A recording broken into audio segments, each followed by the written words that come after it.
Hi everybody, John Popovich from Channel 9, along with Greg Shoemaker from TriStateFootball.com.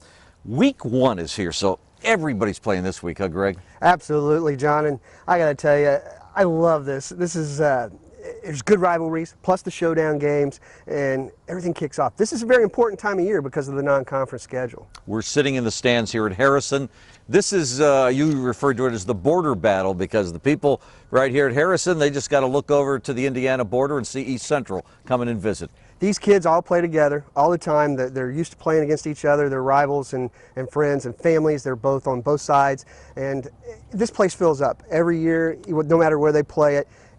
I just love the atmosphere here. It's one of the best places to be, see a game. For $10, you can't beat the price on a game. East Central got started with the victory last week over Richmond, but they suffered some fairly serious losses. Heavy losses. Backup running back Greg Bonami was playing for Tyler Douthit, their normal starting running back, who is out serving a suspension for 4 games. Bonami had 100 yards rushing in the first quarter, or first half, and went down to a knee injury right before halftime. So they're down there. Their first team fullback is also out with an injury. So head coach Tim Belmer's down to his 3rd string running back, Lucas Frick, and also Cade Knieven. So they're a little banged up, but the offensive lines are in good shape, intact, and so are the defensive lines. And so when you go to this game on Friday night, Harrison's going to have a lot of young skilled players, and that's where you look for East Central and the Trojans to really do some damage up front with the push. Okay. Interesting game. Turpin coming over to play Withrow.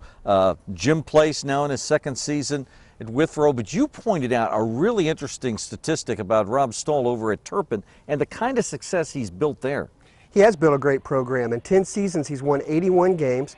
They're going to be shooting for their 7th consecutive postseason appearance. And only Moeller's been there in Cincinnati more consecutive times. Wow. They've gone 10 times in a row. So, yeah, they've got a great program over there. Jim Place, I had his kids over the other night at a preseason show, and they love playing for this guy. He's a Hall of Fame head coach. He's an old school guy, but there's some discipline there, and they're playing with a lot of confidence in the preseason. They are huge, John, up front. They are going to average over 300 pounds across their front line. Just massive kids. They got a kid at 6'8", 430 pounds on their team. Yeah. How have they changed from Doc Gamble when he left 2 years ago to Jim Place? Is the style completely different? Well, the style is a little bit different, but I think the thing that's most important, these kids are they're going to practice, they're enthused, they're running the plays. There's more discipline, and I was even asking the kids, I said, well, what about playing for Doc? And they just one by one love playing for Coach Place. Yeah, well, you mentioned this is a border battle, but Lebanon and Kings is kind of a border battle too, neighborhoods anyway. Kings is coming off the regional final appearance against Trotwood Madison. They had them down 20-0 at halftime before Trotwood had them, and ended up beating them 35-20 in that game.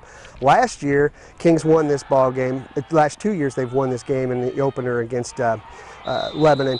Lebanon's quarterback, Luke Morgan, has thrown 32 career touchdown passes and only 12 interceptions. However, 5 of those have been the last 2 years against Kings. The matchup you really want to watch is Austin Wolf, the wide receiver from Lebanon. He is going up against defensive back Justin Krall. Krall is one of the top lockdown defenders in Division II. I mean, next to Cameron Burrows at Trotwood Madison, there may not be a better one in Southwest Ohio at the Division II level. Well, little by little, Andy Olds has really developed a consistent winner at Kings, hasn't he? He has, and you know, it's funny, every year he has some adjustments to do. He's had good players at the skill positions.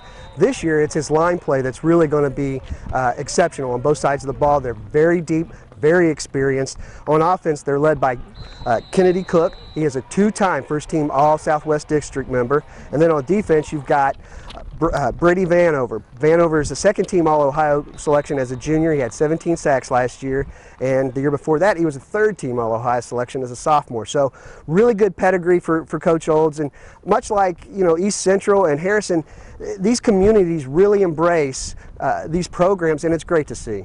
I did a double take on this next one, and this was Glen Estee at Amelia. You know, ordinarily you'd go, okay, well, that's nice, they're playing, but Glen Estee will blow them out. Amelia is a program that has really risen back up. They are in a good league. They moved from the FAVC over to the SBAAC, and they're more competitive there. This is going to be one of their teams that has more talent returning than they've had in a long time. They started a ton of sophomores and freshmen last year on defense, and they should be pretty good. They're still going to be young, but they've been through those battles. Gabe Weaver, their quarterback, was a first-team All-League selection last year. He had 1,400 yards passing. Needs to cut down on his interceptions, but they should be all right. Glenn Estey, this is Coach Nick Ayers' first year, and he played for the school, went to Georgetown College, was an All-American, and won a national title there in NAIA.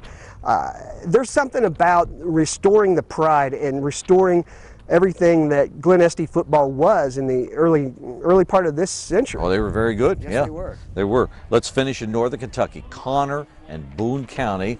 Again, very close to one another, but I think over the years you'd say, oh, that's going to go to Boone County, but it should be a close battle. It's funny you're talking about that because I thought the same thing. I went back and did a little research, and from 2000 to now, Boone County's won 6 of these games, and they play every year, and you know, Connor's won 5 of these tilts. Oh, really? That close? Okay. Yeah, and Connor's looking to win their third in the last 4 years.